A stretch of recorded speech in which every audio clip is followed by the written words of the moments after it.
আমি কখনো কারো চোখে আমার জন্য মায়া দেখিনি। কেউ কখনো আমার পাশে বসে ভরসা দিয়ে বলেনি এত চিন্তা কিসের, সবকিছু একদিন ঠিক হয়ে যাবে। আমি তো আছি বোকা। কেউ ভাবেনি কখনো আমার বিষয়ে। কেউ কখনো আমাকে একমাত্র প্রিয় মানুষের তালিকায় রাখেনি। কোনোদিন কারো সুসংবাদ বা দুঃসংবাদে কেউ আমাকে প্রথমে জানায়নি।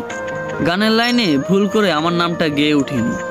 আমার এমন কোনো বন্ধু নেই যে কিনা আমাকে অনলাইন অ্যাক্টিভ না দেখলে অস্থির হয়ে যাবে, ঠিক আছে কিনা জানার জন্য উতলা মেসেজ দিয়ে ভরিয়ে ফেলবে ইনবক্স, কিংবা ছুটে আসবে ও শহর থেকে এই শহরে শুধু আমাকে দেখার জন্য। আমার এমন কেউ নেই যার আমার পছন্দ থেকে অপছন্দ সবই মুখস্থ। জন্মদিনে সবার আগে উইশ করবে, মন খারাপটা ভালো করে দিবে, গুরুত্বের লিস্টে আমাকে রাখবে সবার উপরে। আমি কাঁদতে তার কাঁধটা বাড়িয়ে দিবে যাতে আমি তার কাঁধে মাথা রেখে কাঁদতে পারি, কিংবা আমি কাঁদলে সে বলবে কি রে তুই কাঁদস কেন, তুই কি এখনো ছোট। জানেন, এরকম কাউরে পাইনি আমার জীবন। আমি কখনো কারো প্রেমিক হতে পারিনি। আমার জন্য কখনো কেউ বুক পকেটে স্বপ্ন বুনে রাখেনি। আমার অগোছলা চুলে আলতো করে হাত বুলিয়ে দিয়ে বলবে আমি শুধু তোমাকেই ভালোবাসি।